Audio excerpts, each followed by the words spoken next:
I still hear it sometimes, that sharp, cutting laugh of hers. It wasn't playful. It wasn't light. It was pure mockery, aimed straight at me. I remember standing there in that cramped cafe, my hands trembling because I'd spent my last paycheck on a suit I thought might impress her. Aurelia looked me over, lips curling in amusement. "You actually wore that?" she said, tilting her head, eyes glinting with condescension. "Did you borrow it from a thrift store?" I swallowed hard, forcing a laugh that sounded hollow even to my own ears. "It's new. I thought maybe..." My words faltered under the weight of her stare. "Thought maybe what?" She pressed, leaning closer, voice dripping with mock sweetness. "That I'd actually be impressed?" I opened my mouth to respond, but Jake, ever the idiot savior, jumped in before I could. "Hey, cut him some slack. It's not like you make him feel welcome anyway." Aurelia's laugh grew louder, echoing off the walls like a blade. Rust, my scrappy little dog, shivered beside me, sensing my humiliation. "Oh, Jake," she said, eyes sparkling with cruel delight, always trying to defend the hopeless. "It's cute." I wanted to disappear. I wanted to tell the world it wasn't fair. I'd worked hard, or at least, as hard as a 21-year-old, with nothing could work. But here she was, reducing me to a punchline. I clenched my fists under the table. "Why are you even here, Ethan?" she asked suddenly, curiosity mixing with derision. "To prove you can buy something fancy for once, or just trying to entertain me with your failures?" I looked at her, really looked at her. The golden hair, the designer dress, the way she could make a room bend around her without even trying. I hated her for it. Hated myself for thinking I could ever measure up. I thought you might like it," I said quietly. My voice cracked, betraying my anger and embarrassment. "Like it," she repeated, laughter still playing at the edges of her words. "Ethan, you've got so much to learn about life." Jake shot me a sympathetic glance, but I couldn't bear his pity. I pushed back my chair, Rust trailing behind me, and left. The cafe felt smaller than ever, suffocating. Every mocking glance from her echoed in my head as I walked back to my apartment, suitcase in hand. By the time I got home, I knew I couldn't stay in that city. Every corner held a memory of that laugh. Every street reminded me how small I felt. I packed the few belongings I had and called it a night. "I'll make my own way," I whispered to Rust, "and no one will ever laugh at me like that again." The farm wasn't much at first, just a plot of land, a broken-down shed, and Rust's constant, loyal presence. But it was mine. My hands were blistered within days. My back ached in ways I'd never known, and the sun was merciless, but I didn't care. Each callus, each drop of sweat, each aching muscle was a step away from the man she had laughed at. "Come on, boy," I said one morning, wiping dirt off my palms. Rust barked, tail wagging, as if he understood every word. "We've got work to do. We'll make this place ours, and no one, especially her, will matter anymore." Jake visited occasionally, bringing supplies or just checking in. "You're insane, you know that?" he said once, watching me fix a broken fence post in the sweltering heat. "Why leave everything behind for this? This dirt and weeds?" I wiped sweat from my brow and smiled faintly. "Because, Jake, this is real. Here, I'm in control. I'm not waiting for someone else's approval. And one day, I'll be the one who laughs last." He shook his head, grinning. "All right, man. But don't get too carried away. You still owe me dinner if this farm thing goes south." I chuckled, tossing a handful of soil to the side. "I'll pay you in vegetables if I have to." Evenings were the hardest.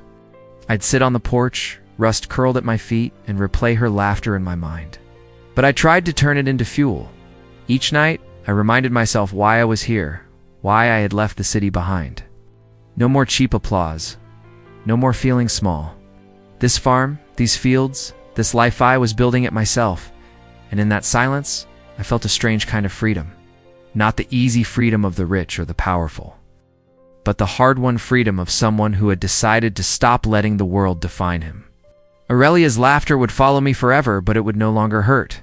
Not when I had Rust a shovel in my hands, and a dream that no one could mock. I looked at the horizon, the sun dipping behind the hills. casting long shadows over the land I was turning into something alive.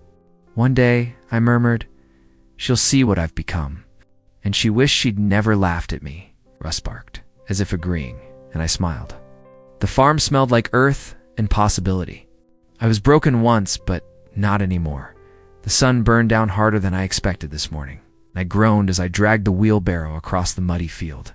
Russ padded beside me, tongue lolling, occasionally nudging me with his nose as if reminding me to keep going. "Come on, boy," I muttered, wiping sweat from my brow. "We've got a long day ahead." "These weeds aren't going to pull themselves," Russ barked, tail wagging. I almost laughed, but the sting in my back reminded me I shouldn't. "You're lucky you're cute, Rust," I said. "Otherwise, I'd throw you in the mud too." By midday, I was drenched, hands raw, muscles screaming in protest. I paused and leaned on the hoe, looking at the rows of soil that still needed planting. I couldn't believe I had left the city, left everything familiar for this life. And yet, this struggle, this sweat, it felt real. Felt like mine?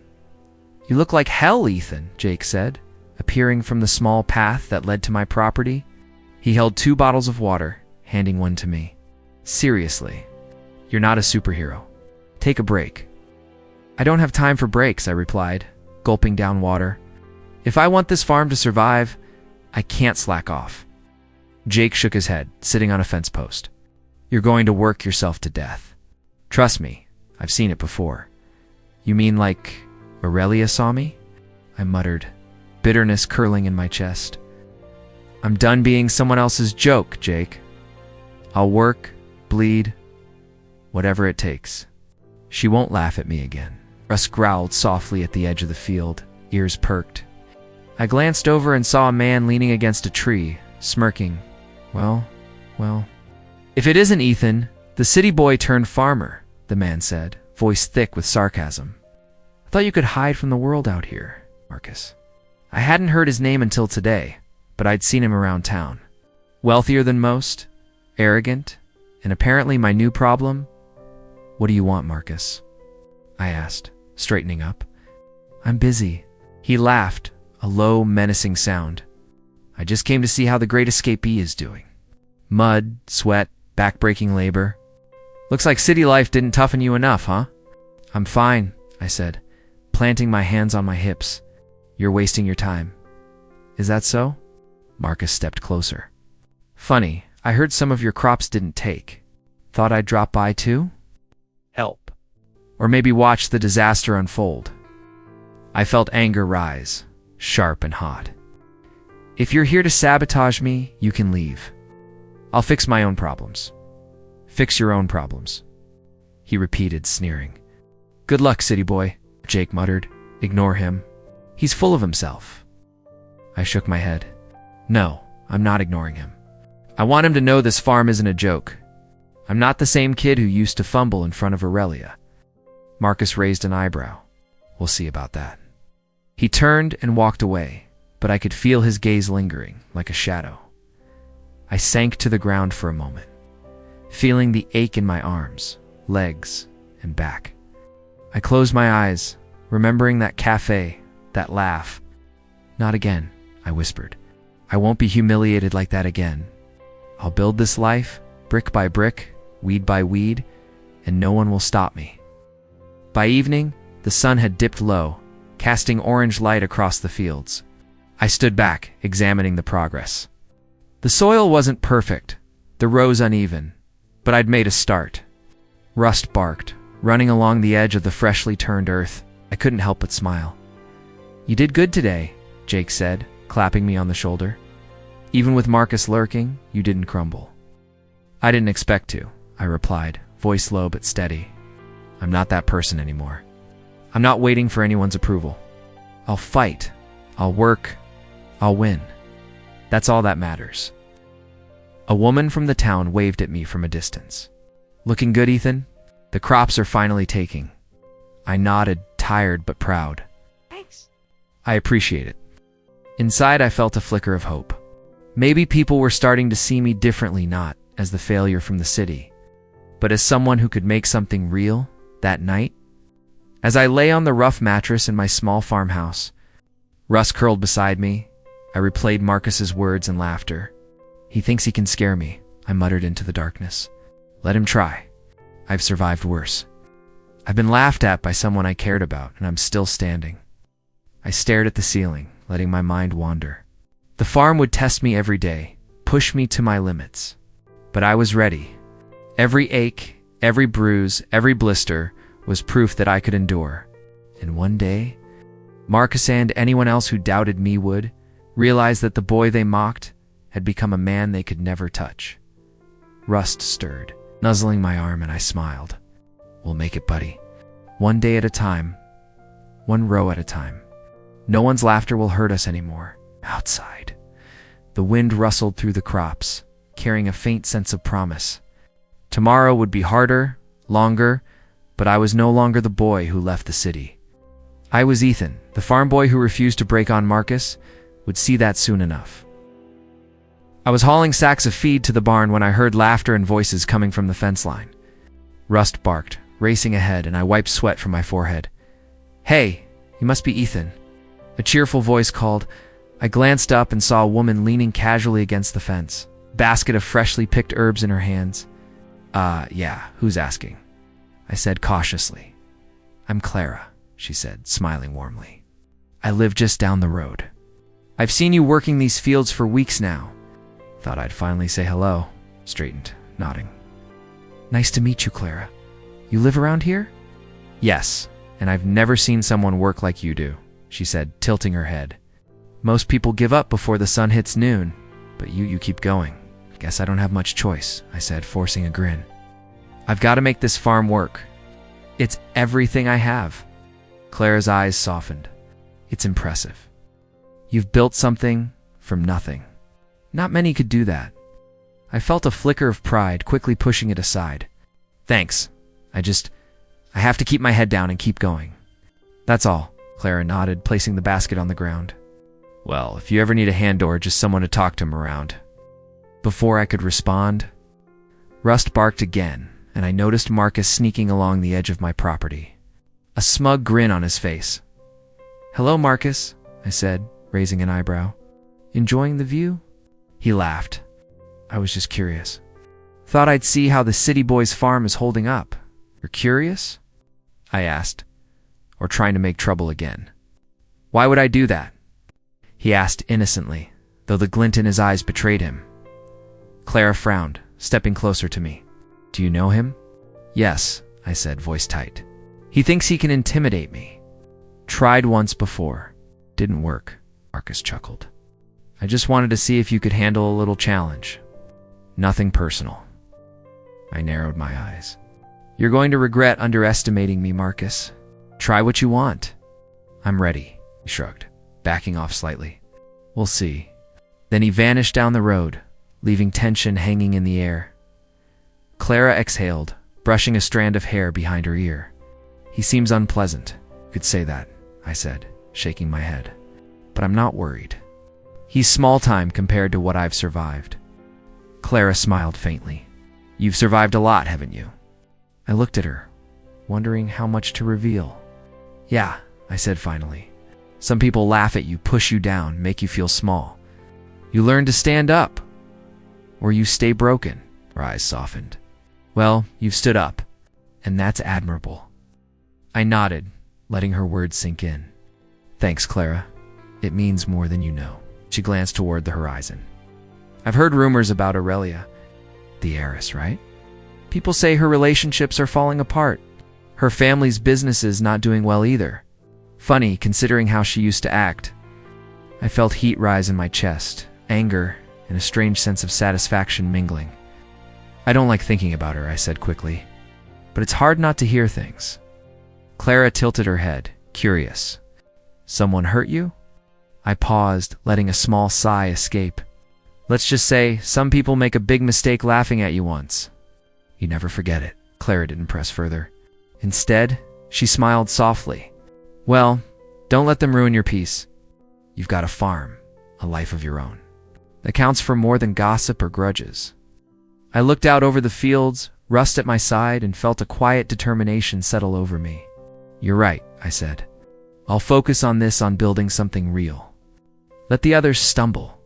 I'll keep working day by day. Clara nodded approvingly. And if Marcus tries anything again, you can count on me watching your back in spirit at least. I chuckled. I'll take that. Every little help counts. She turned to leave, basket in hand. I'll come by again tomorrow. Maybe bring some fresh herbs for the kitchen. And maybe some advice. I grinned. Looking forward to it, she walked away. I felt a sense of calm. The farm wasn't just soil and sweat. It was life, progress, and pride. Aurelia's distant mistakes and Marcus' petty threats didn't matter here. Not when I had Rust, this land, and the people like Clara who reminded me there was more to success than revenge. I knelt to pet Rust, scratching behind his ears. One day, Marcus will learn he can't touch this, I murmured. And Aurelia, well, she'll see what she missed. But for now, we keep going. One row at a time. A dodge. Rust wagged his tail, nudging me toward the barn. I smiled, letting the satisfaction of a day well fought settle over me. I heard the engine before I saw the car. A sleek, polished luxury vehicle rolled slowly down the dirt path toward my farm. Rust barked furiously, tail stiff, as if he sensed the danger or the pastura turning. Rust, calm down, I muttered, squinting at the approaching car. Then I froze. Aurelia stepped out. Designer heels sinking slightly into the mud, hair perfectly styled, eyes sharp as daggers. She looked different. Older, but the same in a way that made my chest tighten. I thought I'd find you here, she said, voice smooth, controlled. I wanted to see how you survived. Stared at her, disbelief and something darker swirling inside me. You what? I managed, my hands tightening into fists. Survived? You mean in the mud, in the dirt, on a farm? She tilted her head, a smug smile playing at her lips. I wanted to understand. To see the man who left so easily behind everything. I've heard you've built something. What exactly do you want from me? I asked, stepping closer. Rust at my side. Applause. Forgiveness. I don't give either freely, Aurelia. She laughed softly, the same sharp, cutting laugh I'd remembered years ago.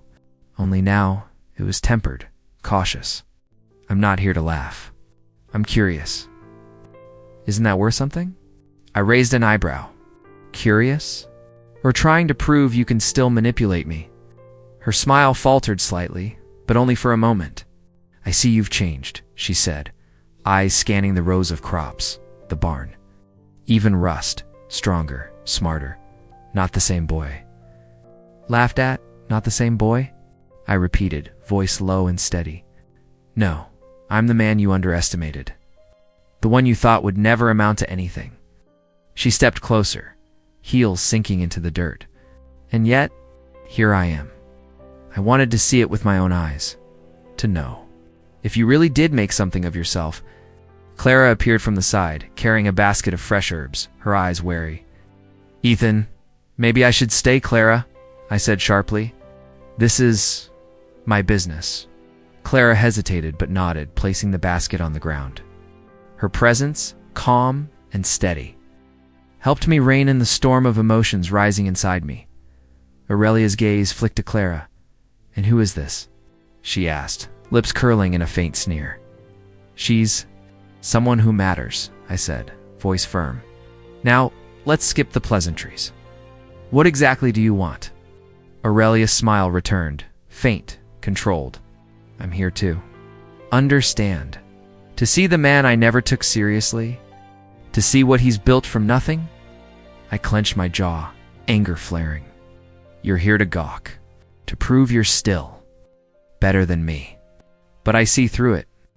I'm not the boy you laughed at. I'm not desperate for your approval. You're late, Aurelia. You're too late. She laughed softly again, tilting her head. See, you've learned to defend yourself. Good. I was curious how far you'd come. Before meeting me again, Masechi appeared at the edge of the farm, leaning against the fence, watching with envy. I caught his eye and smirked. He could see what was happening, but he wasn't part of this yet. I turned back to Aurelia. You think showing up in your fancy clothes, driving your luxury car makes a difference? I don't care. I've worked hard. I've built my life. I've earned respect and you. You're just a reminder of what I left behind. Her eyes flashed a mix of shame and pride. And yet, I still wonder, Ethan, did you ever think about me? About us? About what could have been? I laughed, low and bitter. Could have been? You laughed at me, mocked me. You think I've wasted years thinking about you? You don't know me anymore, she said, voice soft, almost pleading. I don't need to, I said firmly. I know enough. I know who I was. I know who I am now. And you're irrelevant to that. She stepped closer, lowering her voice. You're angry. I can see it. That's good. Shows you've grown. Shows you care. I care about my life, I shot back. Not about someone who tried to break me. Clara watched silently, eyes on Aurelia, a quiet warning in her gaze. I knew what she was thinking. Aurelia's charm was dangerous, manipulative, and Clara was right. I had to control my emotions, or this encounter could unravel everything I'd built. Aurelia sighed, a subtle shift in her posture. I wanted to see if the boy who left the city, who couldn't stand up for himself, became a man worth noticing. I met her gaze steadily. Notice me? No. Respect me. Maybe, but only for what I've done on my own. Nothing you can take credit for. Nothing you can touch. Her lips pressed into a thin line, a flicker of frustration passing through her eyes. I see. You're stronger than I imagined. I'll admit that. But don't think you've completely escaped the past. I smiled faintly. The past is gone. You're the one clinging to it. I'm the one living now, and living well, Russ barked, breaking the tension, and Aurelia's eyes flicked to him, softening slightly. I realized she was trying subtly to provoke me, to see if any old weakness remained, but there was none. Not anymore. You've done well, she said finally, voice low, almost grudging. I suppose. Congratulations are in order, nodded, letting the moment hang. Thanks, but I don't need your approval. She glanced around the farm, giving one last measured look before turning back to her car. Then, I'll leave you to it. For now, as she drove away, Marcus. I was mending a fence when the crunch of tires on gravel caught my attention. Russ growled and bounded ahead, and I straightened, muscles tense. Of course Aurelia hadn't gone far. Ethan, she called, stepping out of her car with that same perfect posture, designer boots sinking slightly into the dirt. I thought I'd check in, see if you're managing. Managing? I said, wiping sweat from my brow. I manage fine without someone critiquing my every move. Her smile was smug. I'm only curious. Surely you don't mind a little guidance? You might learn something from someone experienced in living in comfort. I asked, voice sharp, because that's not my world anymore. You're welcome to observe, but you're not working here. She raised an eyebrow. Bold. I like it. But don't you want advice? Support. Not from you, I said firmly. I've built this life myself. Your opinion doesn't matter. You never believed in me before, you won't now. Aurelia's eyes narrowed, and for a moment, I thought I saw a flash of shame behind the pride. Then she smiled, forcing the old confidence back. Fine, suit yourself. But it's lonely, isn't it? Doing everything on your own? It's called independence, I replied, voice steady. Something you never understood? Rust, come on. She laughed softly, almost mockingly. So quick to send me away. Still bitter, I see. I wonder, is that all you feel? Or is there something deeper? I clenched my fists. There's nothing deeper for you. You're the past. This farm, this life, that's the present. And you won't ruin it. Before she could respond, a crash came from the far side of the barn. Marcus stepped out, a bag slung over his shoulder. Eyes gleaming. I thought I'd help, he said innocently, though the glint in his eyes screamed otherwise. I noticed some of your crops might need assistance.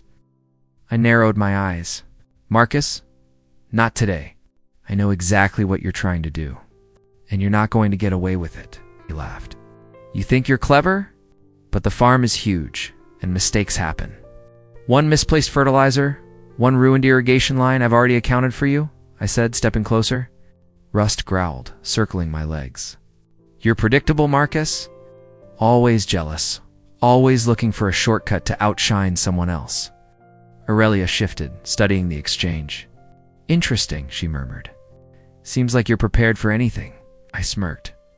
That's the difference between someone who survives and someone who hides behind wealth and arrogance. Marcus lunged toward the crops, attempting to spill fertilizer over the new seedlings, but I grabbed the bag first. Not today, I said, tossing it aside. Hey, he shouted, frustrated. You can't stop me. I just did, I replied, voice low, calm. And everyone watching knows it. You're nothing but jealousy in human form. Aurelia's expression faltered slightly. She looked at Marcus, then at the orderly rows of my crops. I could see a flicker of doubt cross her face. For the first time, maybe she realized that talent and hard work mattered more than charm and wealth. Clara stepped forward, gentle but firm. Ethan, let him go. You don't need to prove anything else today. I shook my head, still holding Marcus' bag. No, he needs to see the consequences. This farm, this life is mine, and anyone who tries to tear it down will fail. Marcus muttered, defeated, and slunk away, glaring at both Aurelia and me. Russ barked triumphantly, tail wagging as if he understood every word. Aurelia's eyes lingered on the tidy rows of seedlings, the tools laid out meticulously, and the way I stood tall, hands on hips, unshaken. You really have changed, she said quietly, almost to herself. Stronger, disciplined. I didn't expect this. You underestimate people easily, I replied. I've learned from pain, betrayal, and hard work. And I'm not letting anyone, not you or Marcus, undermine that. Her lips pressed into a thin line. Maybe I never realized the consequences of my actions before. I see it now. You've rebuilt yourself from the ground up. Literally. Clara's gaze met mine, warm and approving. See, you don't need revenge. You just need to live your life, and the rest takes care of itself. I nodded slowly, feeling the weight of her words. You're right. Aurelia's presence doesn't change who I am. Marcus's schemes don't matter. This farm, this life, these people, Rust. You, Clara there, what counts? Aurelia exhaled, stepping back slightly. You've done well, Ethan. I underestimated you. It's too late, I said, voice steady. You don't get second chances to hurt me. Not here, not ever. She studied me a moment longer, then finally turned toward her car. I suppose I'll leave you to your empire. As she drove away, Clara exhaled, brushing a strand of hair from her face. You handled that perfectly. Don't let anyone, not her, not Marcus, shake you now. Crouched down to scratch Rust behind the ears. I won't. Today was messy, but it's proof. I control this farm. I control my life. And no one's arrogance will make me doubt that again. The sun dipped low, casting long shadows over the fields. I felt a quiet satisfaction, the kind that comes from winning battles without losing yourself. Aurelia had returned. Marcus had tried and failed, but I had remained solid, strong, grounded. I looked at Clara, who smiled faintly. You know, she said softly, there's more to life than proving people wrong, but it helps to show them sometimes. I chuckled, watching Russ chase a fleeing bird. Yeah, sometimes.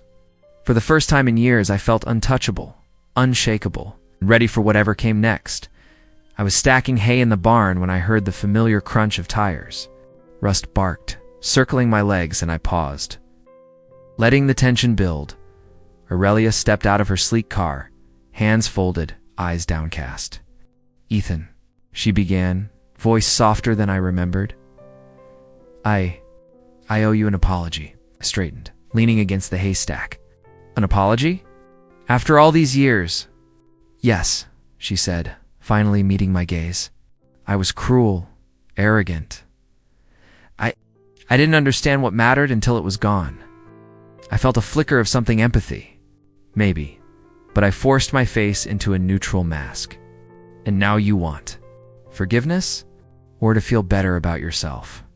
Don't know, she admitted, her voice cracking slightly. All I know is that I'm lonely, Ethan. Everything I thought would make me happy didn't. My wealth, my parties, my relationships, they've all failed me. And I see now what I lost. What I broke. I ran a hand through my hair, feeling the past wash over me. Her beauty, her charm, it was still there. But her arrogance had faded, replaced with regret. You realize money and beauty don't erase years of humiliation and pain? I asked quietly. Yes, she whispered. I know, and I don't expect anything. I just needed to tell you, to admit it. I paused, watching her carefully. The woman who once mocked me was now vulnerable. And yet, I realized something vital. My life had grown richer in ways money could never buy. Hard work, loyalty, true connection, purpose. Aurelia could never take that from me. You've changed, she said, noticing my gaze. You're not the same boy I laughed at. You've become a man. I allowed a small smile, tempered with calm. I had to become someone else to survive. Someone who wouldn't be broken by ridicule or arrogance. Russ barked at the gate, and my attention snapped outward. Marcus was creeping along the field, his expression a mix of desperation and jealousy. Holding a sack, I walked toward him, voice steady, commanding. Marcus, you're predictable. He spun around, startled. I was just trying to ruin my crops again. I interrupted. Not happening. Not this time. Aurelia watched, eyes wide. He's still trying. Yes, I said, shaking my head. But it's over.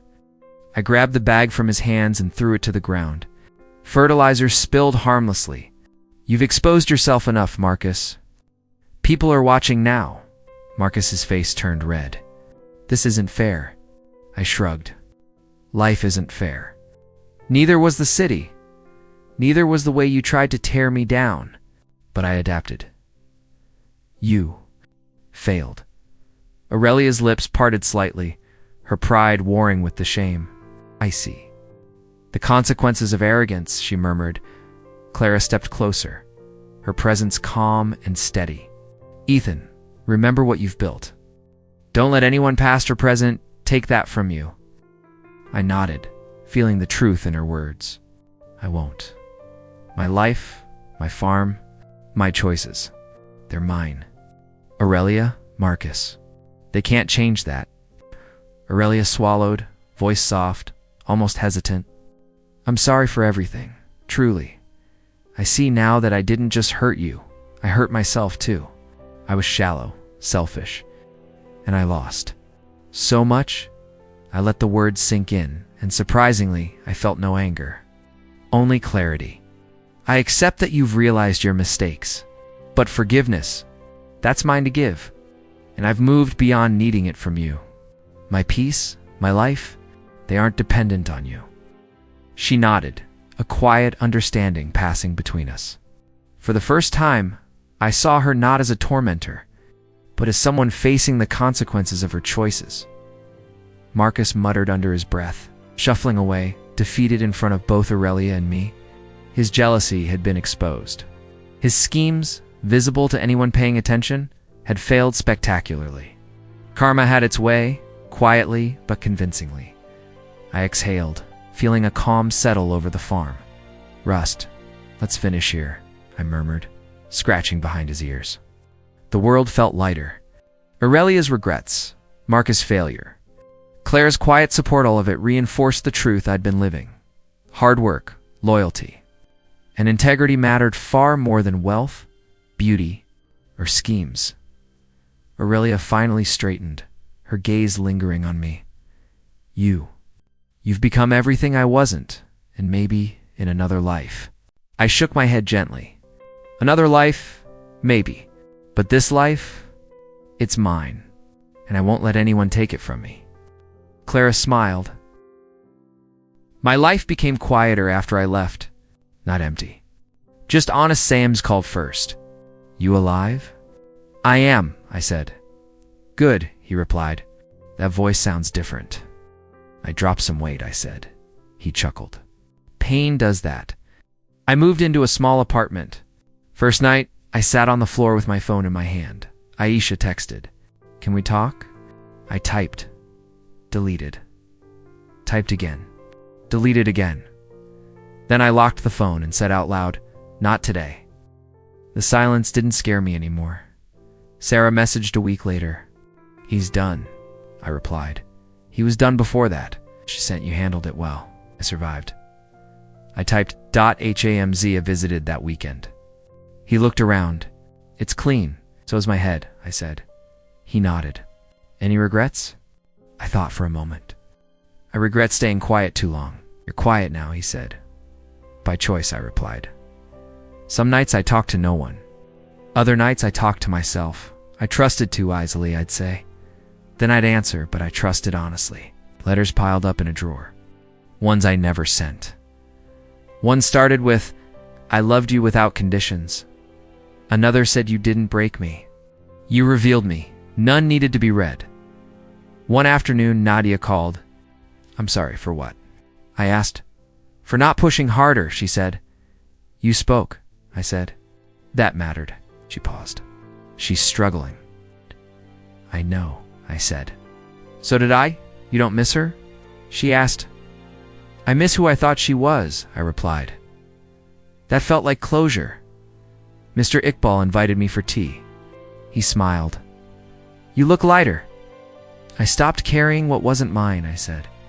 He poured slowly. That's control, not revenge, I replied. Revenge is loud, he said. Peace is quiet. I like quiet, I said. The day I signed the lease on my own place, my name felt heavier on paper. I whispered, this is mine, no shared signature. No hidden clauses, just me. Hamza clapped my shoulder. Proud of you. Me too, I said. That surprised me. Aisha called once more. I answered. I won't beg, she said quickly. I just wanted to hear your voice. You've heard it? I said. Are you happy? She asked. I'm present, I replied. That hurts, she said. It healed me, I answered. She was silent. He didn't love me. I know, I said. You did? She whispered. I still respect myself, I said. That was the end. I walked outside afterward. The air felt sharp and real. I thought betrayal would end me. It didn't. It stripped me down and showed me what survived. Dignity, clarity, silence, without fear. I stand alone now. Not because I was left behind, but because I chose myself. And that choice still stands.